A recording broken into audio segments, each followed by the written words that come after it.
नया mute mute करके छोड़ देती है, म्यूट कर दिए।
क्या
किसका है लैपटॉप, किसका पासवर्ड?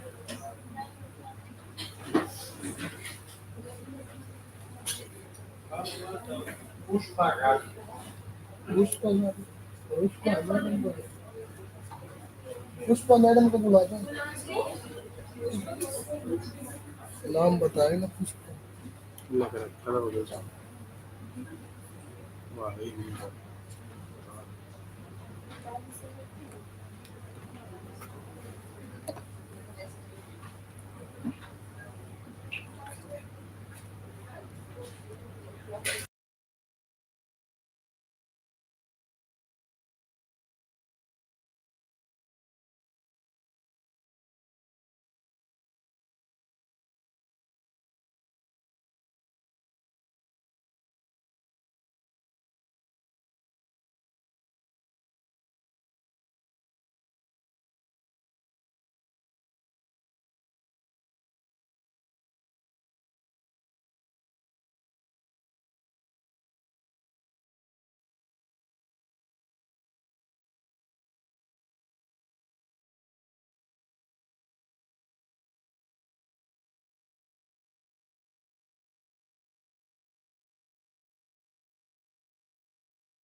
चल रहा है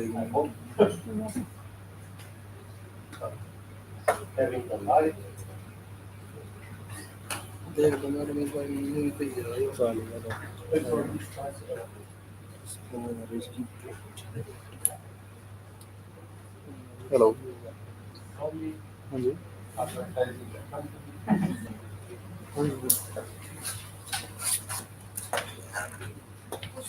हाँ आप आ रहे हो।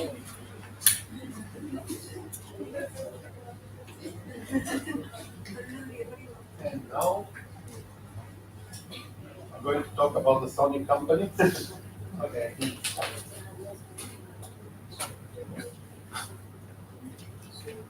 But now comes to stage two.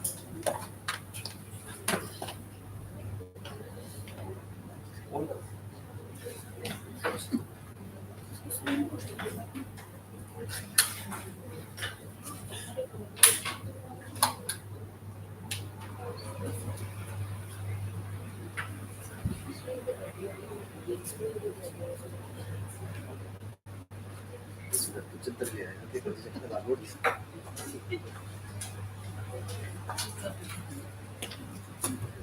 I start for the recording?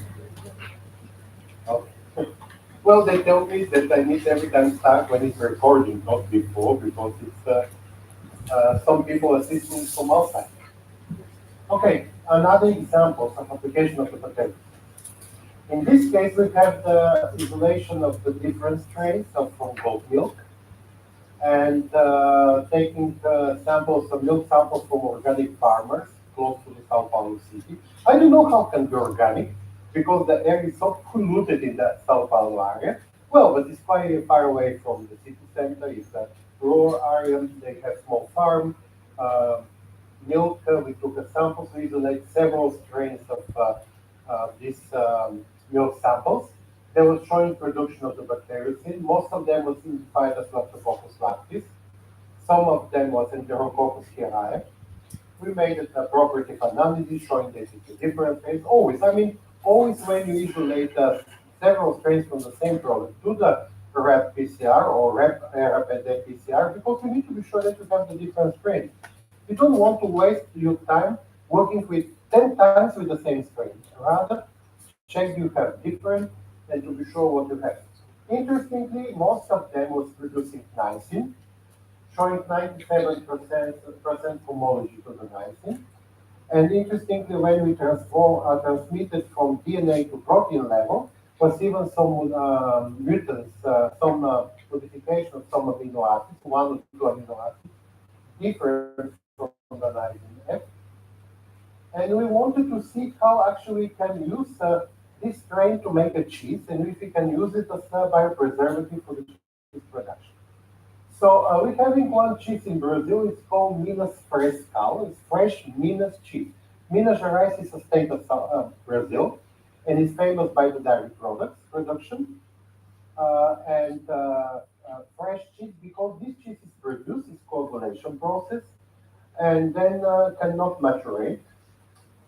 Very similar to the feta cheese that is consumed in Greece or Bulgaria, but feta is maturated. This one is fresh. Normally, the process is very simple. You have the milk, you pasteurize the milk. Well, now, cheese made from pasteurized or from raw milk is a big discussion all around the world. The problem is several foodborne pathogens can be in the milk, and if you don't pasteurize, you have risk to have these foodborne pathogens, and they will be later in the cheese product. From the safety issue, it's better to pasteurize. From the consumer's perspective, they say, but it tastes better if it's not pasteurized. But well, better to be safe. We can compromise sometimes a little bit with our taste, but we don't want a disease. So we pasteurize the milk.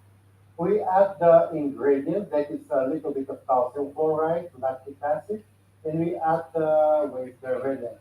It's a commercial rennet, coagulating enzyme to make the coagulation process. Then you cut, you stir it, you make a filtration to go rid of the weight. So to make it, then you put in the form, you press, and you make a short period to eliminate the water, the weight, and you put the salt. Then you have the cheese, and you can consume it fresh. It's quite pleasant. So we actually have different cultures to see our experiment. We use the Lactobacillus lactis as a co-culture, but as well we inoculate with Listeria monocytogenes to see if we can destroy Listeria. Because very often this cheese is associated with presence of Listeria, and if Listeria is present, we cannot sell the cheese. So obviously it needs to be Listeria free. But dairy products are very easily to be contaminated. Another problem with listeria is that listeria grows 4 degrees Celsius. So you make the dairy products, you keep it in the refrigerator, you think you're safe, but no, listeria making part in the refrigerator and growing, and then can actually, it's true, listeria can kill you. It's quite a dangerous pathogen. So you don't want the listeria in your food product. So we made it cheese just with listeria to be sure that listeria can grow well. We made it a cheese with listeria and lactococcus lactic bacteria introducer. We used the ATCC lactococcus lactis as a bacteriocin negative control, and we just put our strain without listeria because and just nothing because we wanted to know if everything going well. So everything was having a good cell count. When it's nothing, there was nothing. So it means it's a well pasteurization process. Every worked very well septic. So from this point, everything okay. Now we wanted as well use the uronizing, commercial nisotine in fact, as a control to see what is going. So when we was doing cell count of listeria, when we was using commercial nising, listeria nising, this is this line, you see listeria disappear. Well, this is good point, but this is why nising is applied to kill the listeria. In our control, like quality control, there was no bacteria, it's normal.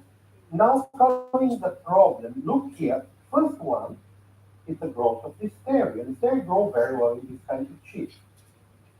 But then if you use listeria together with the producer and non-producing lactococcus, they don't give significant difference. They acting in the same way. Well, they're reducing two logs of listeria, but there was no difference. So it's bacteriocin or something else. So, because bacteriocin positive, bacteriocin negative, they act in exactly the same way. Now you can say, but yeah, but we still have follow-ups. The questions we made at this experiment a very high level of contamination to observe better. When we repeated the experiment with like a one log, that is more logic contamination that you can have in with one or two logs, we was not detecting presence of listeria in the presence of two Lactococcus lactis bacteria producer or Lactococcus lactis that is not producing bacteria. So actually, it's a little bit disappointing because you have the bacteria in production, but you don't really act a much more different strain that don't produce bacteria and so acting the same way.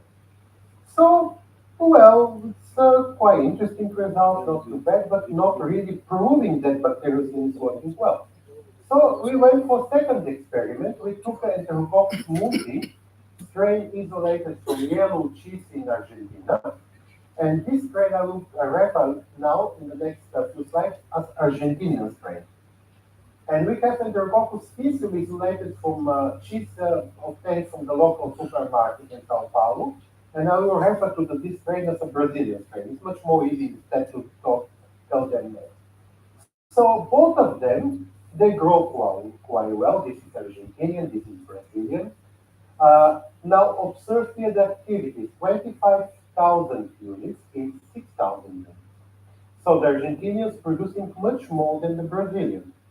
Well, in Brazil and Argentina, it's a big fight. Who has the best football?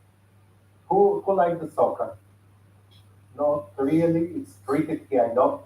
But they have Messi, that is one of the biggest soccer player in Argentina, and in Brazil was Pelé. And all the time it's the fight. It's Messi or Pelé the better one. So if you say in Brazil something good for Argentina, they look really very strange. But well, Argentina's strain was performing much more better than Brazilian strain. Then we wanted to see how we can kill listeria. We used the four different listeria, monocytogenes, four different strains. And you can see that both strains, Argentinian and Brazilian, they're feeling quite well. In this case, strain from Brazil, this is the Brazilian, this is Argentina. So in this specific listeria, Argentina performed better than Brazil. In this specific listeria, again, Argentina performed better than Brazil. In this case, it's almost the same. But already all these tests were showing that most probably Argentinian strain will perform better. Why I'm doing all this? To showing that you don't need to jump to make a cheat because it's a lot of work. You can take several steps before to decide which strain you can apply later because all these tests will show you which strain have the better potential.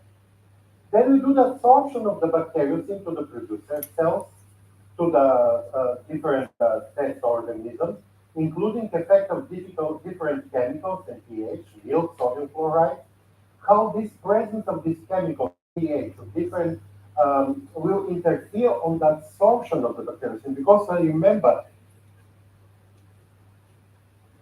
this is the test microorganism, this is the bacteriocin. Bacteriocin needs to attach to the surface in order to do the job. So you can explore this absorption and decide with which condition will work better, so to know what you can use. Everything done in 20, 30, 37 degrees, 20 because normally this is the temperature they keep the cheese before putting in the refrigeration in the normal production process.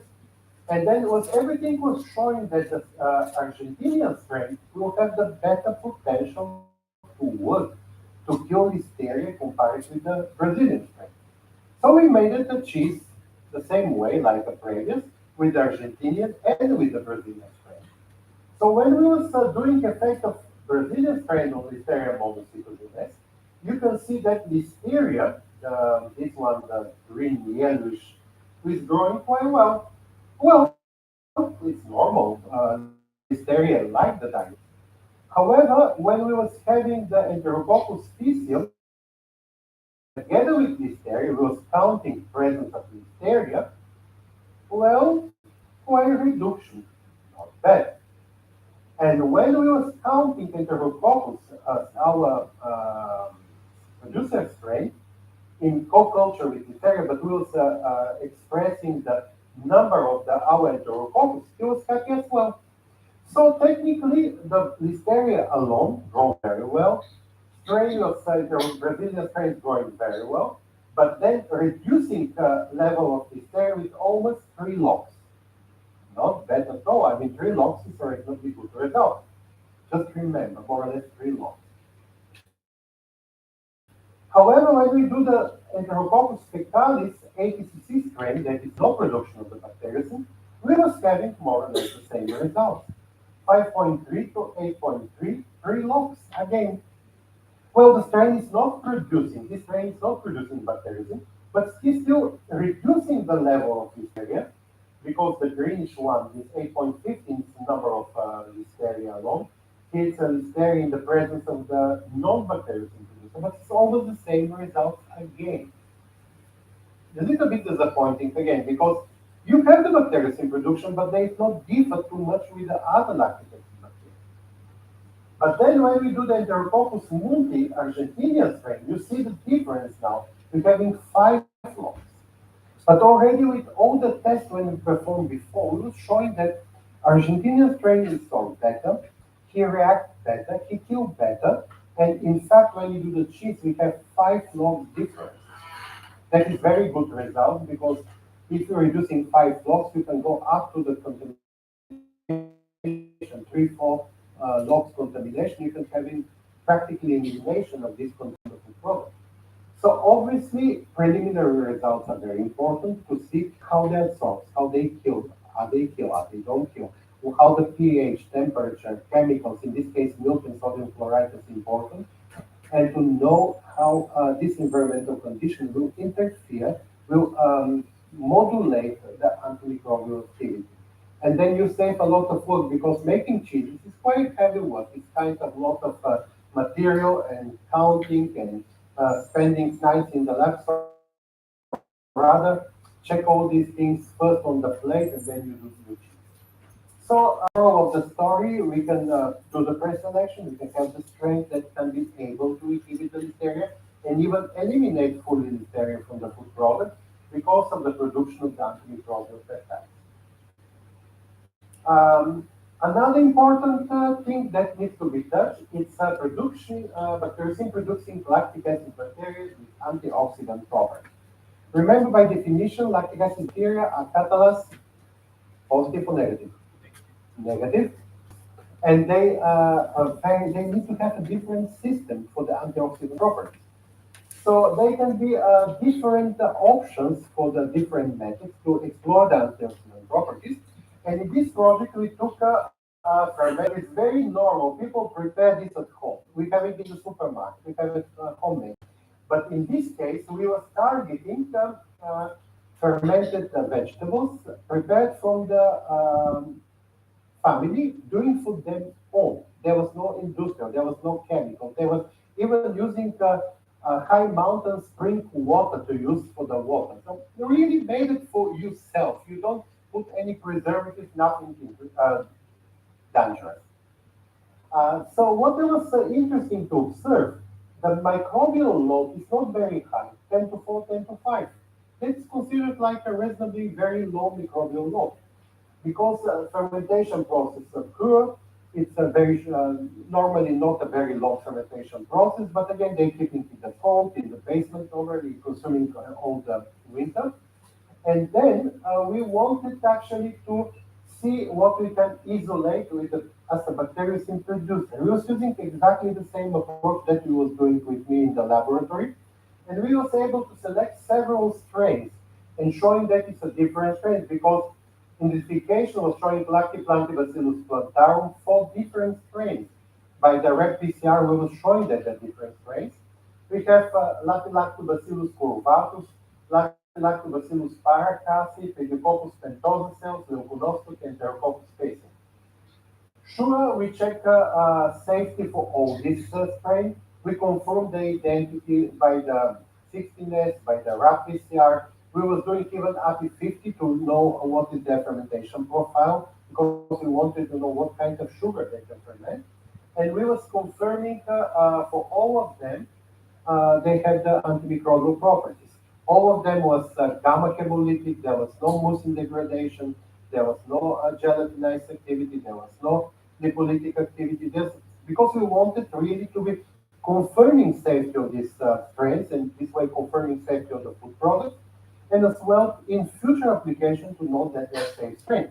Antibiotic resistance as well. But all of them was showing interesting, very interesting antimicrobial profile. Okay, this is our producers. Okay, now you see that you already recognize my way of naming them. SE, number of the strain, BG, it means Bulgarian vegetables. Okay, so we test against the Listeria monocytogenes, 7 of 7. We test 7 different Listeria, all of them being inhibited. Well, not this one. This one inhibit only 4 from 7, this 5 from 7. Listeria innocua as well, 1 of 2, 2 of 2. Enterococcus faecium, most of them 5 of 5, but some of them less. Well, again, you don't have panacea, you don't have something that will do all the job. So you need to explore. And Staphylococcus aureus, some of them was working well, some not at all. But if you go down, plantarum, corvatus, pentosus, mesenteroides, all these things, you see they rarely having activity against other lactic acid bacteria. Well, some of them against plantarum, but nothing against corvatus, nothing against pentosa cells, nothing against mesenteroides. Vancomycin resistance enterococci, when we check, 12 of 40, some of them nothing. Well, again, you don't expect to do anything with everything. Lactococcus lactis, no one. Escherichia coli, nothing. Salmonella, nothing. Klebsiella, nothing. Okay, but bacteriocins normally are active against closely related. But no problem, rather check against some other pathogens. So resistance to common antibiotics recommended by EFSA. Remember, sempre, always we need to look about this recommendation of EFSA because they didn't work for us. There was reasonably under nothing special, no chemolytic, no gelatinase, no production of biogenic amine or mucus degradation processes. Kids antibiotic resistant profile, you see most of them there was a have sensibility to antibiotics. In some cases, again, there was some resistance, but when we was analyzing that this resistance was to increasing antibiotics, so from the safe point of view, they can consider it okay, no problem. Then, and remember, I was telling you this story yesterday. Some research group these days they defend the idea that uh, reasonably moderate resistance, in fact, could be a good option. So use the probiotics together with the antibiotic, but needs to be located on the chromosome, not on the plasmid. And we wanted to know how this brain will survive gastrointestinal tract. Because in order to to perform something back in lower part, they need to survive. So some of them are showing reasonably good survival. I mean, going from log 10 to log 8 is not bad at all because you still deliver log 8 in the gastrointestinal part, so it's enough. Some of them going down. This is why you need to do it because in this way you can select the appropriate strain for the appropriate food. Because strain can be excellent, can be clean of virulence factors, can be producing very strong bacteria, but if it's not surviving passage via the gastrointestinal tract, you need to look how we can protect, encapsulate, maybe doing a different way of application. If it's not working, just look for another strain. Then we wanted to see how actually what these antioxidant properties are. But first, we check the hydrophobicity because why hydrophobicity is such an important point. Normally, high hydrophobic properties is associated with a good chances trying to have the adherence to the cells of our gastrointestinal part. Well, it's not 100% true because in some cases not work like that, but it's already simple method that you can do. You just make your cell suspension with the hexadecane. You leave for the time to separate two phases because hexadecane don't mix with the water. After separating bacteria, if they like the water, they will stay in the watery part. If they don't like, if they're hydrophobic, they will go to the hexadecane. You measure the optical. That is a simple method. It's taking very short time, not too much material, and you already have the idea if you're on the right or wrong direction. However, interesting point is now I want to know your opinion. The strain probiotic strain need to stay in the gastrointestinal or not?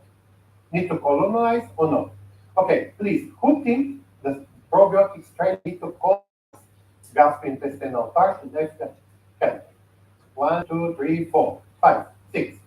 Who think the strain is supposed to go quick as possible and go out? No one. Actually, you are right and wrong. Depends of what kind of probiotic you have. Because if you have the probiotic, that will increase your immune response. This strain need to stay inside because need to do his job there. But if you have the probiotic that have the principal benefits to remove the heavy metals of your body, he needs to go quick as possible out. He enter, catch the heavy metals, and take them out. So depends of the application, depends of the purpose of the probiotic. They need to stay or need to have the passage. You see, it's sometime in the definition of the probiotic they say need to colonize, needs to colonize, but this definition is like 30 years ago.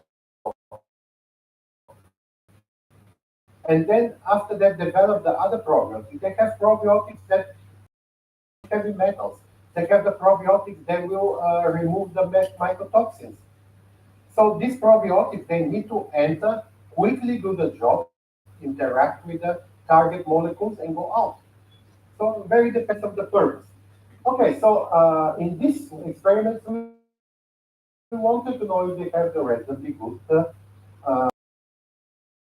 variations. In fact, I'm afraid when the results are very equal, all of them. They sometimes have the variation, it makes much more logic. So then we wanted to see their uh, antioxidant properties. Antioxidant properties, you can have it very often from the different red fruits, different berries. They are very rich with the phenolic compounds. Some of them have the antioxidant properties. But as well, lactic acid bacteria could be very good option for these antioxidant properties. So we was checking DPPH scavenging activity for these strains. We have the positive control and our strains.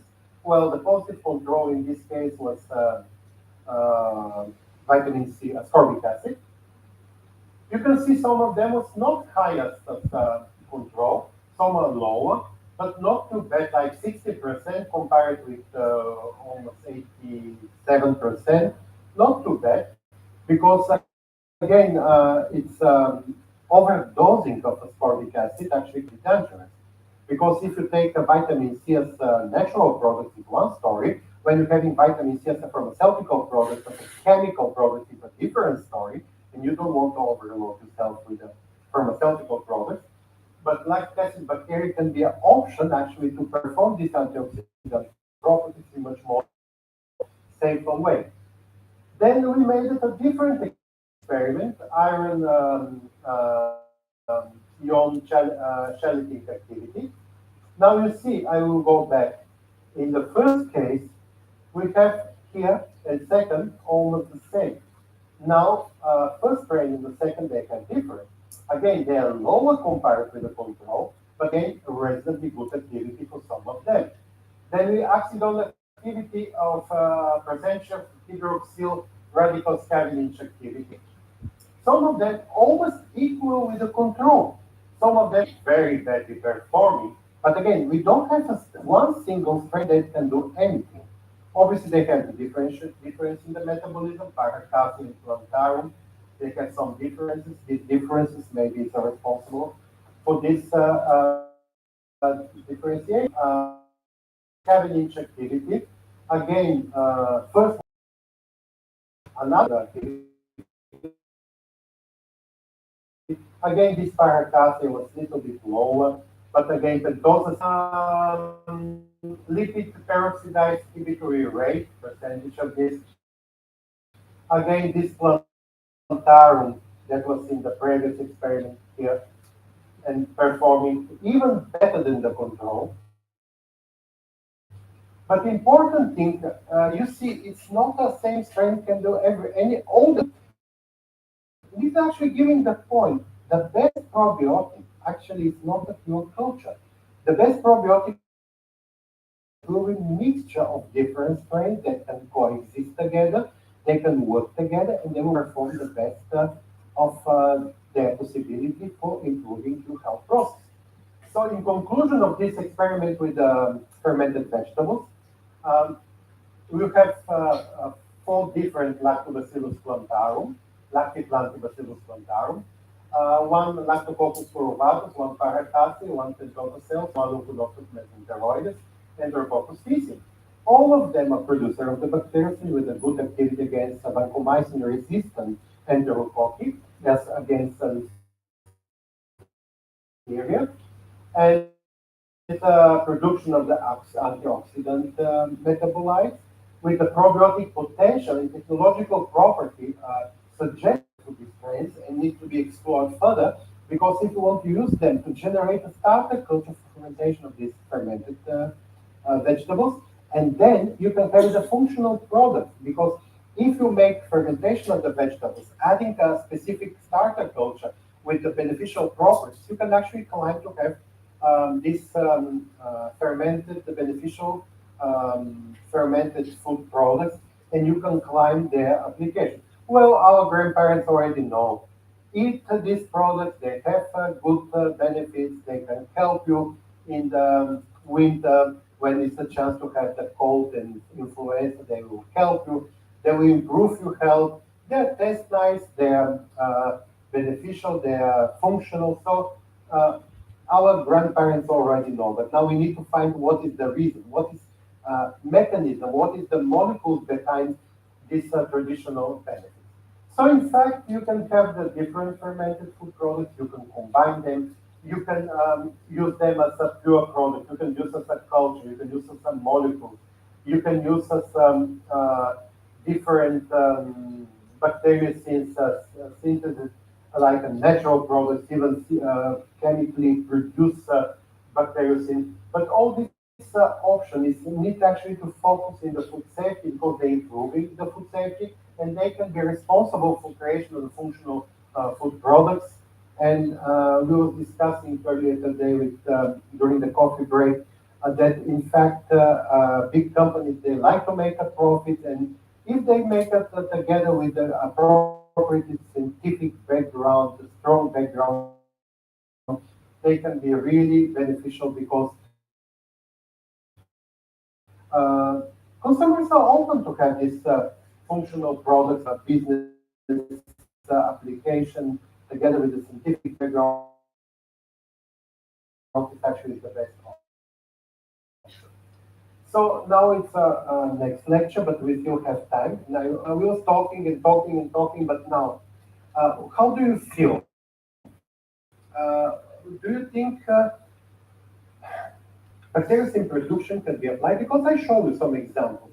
They work on the plate, but when we make a product, we need to really to have the strong one. Because sometimes the weaker bacterial producer is not differ too much from the non-bacterial producer. So what we search for the very strong producers, or do the modification and to improve. Because one of the options, in fact, to look for the mutant. Well, if you can generate, some people doing this work in their laboratory routine, they generating the mutants to find the mutant that is much more stronger production. What do you think? What you going to do? You look for the completely new bacteriocin producer, or you going to look for the mutants inside the existing bacteriocin producer? What will be your strategy? Mutants. It's like natural selection of the more appropriate clones, right? Okay, it's a good strategy because it's always helping. Since you don't generate it, you don't mess, so you don't do nothing with the DNA level. You don't take a gene, you don't clone the gene. There's no problem. There's no GMO. It's natural created mutant, so it's permitted by the regulation. You can use it. Now, what do you think if you need to work in the lab? Um, using uh, what you first you will do, you will like go to technological properties, so you're going to go first for the bacteriocinogenetic properties. Which one is the better to do the first? Which one is much more easy to do it in the screening process?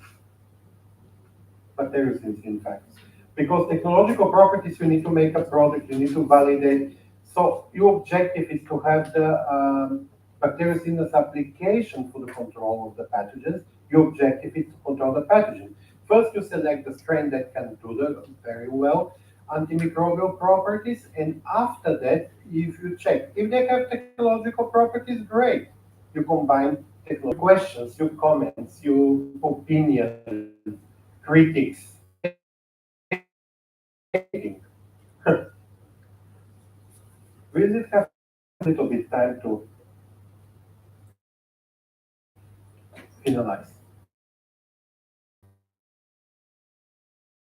And it sounds coming in the right moment because I just opened the discussion. Don't be so shy. Ask. Yes. So, as we discussed before, then if we combine bacteriocins plus phenolic compounds, that is increases the show of the product. Yeah. But after some time, it shows the property of antibiotic resistance. So, can we do the encapsulation method that it increases the shelf life more of the product and it slowly releases in the food product? Okay. Remember, I was telling you, you need to. You can see it in this. Okay. When you do this, we was using all. So when you target to use the to kill something, you need to use more than minimum incubation concentration. And this is the point. If you combine, you need to combine them and to be sure that you're killing the pathogen. Because if you're using in the lower concentration, you're always having this risk to increase the pathogens, and they will survive and they will get even more strong. I think Nietzsche was saying, "What don't kill us, make us stronger." So it's the same thing applying here. When we treat food products, we need to be sure that we are applying in the level to kill. Because if you apply them in the lower levels, you're having a risk to pre-select. This one, they are more resistant, and they will be actually giving a bigger problem after that. So, in fact, nothing wrong to combine. They having synergistic effect, they work, but needs to be combination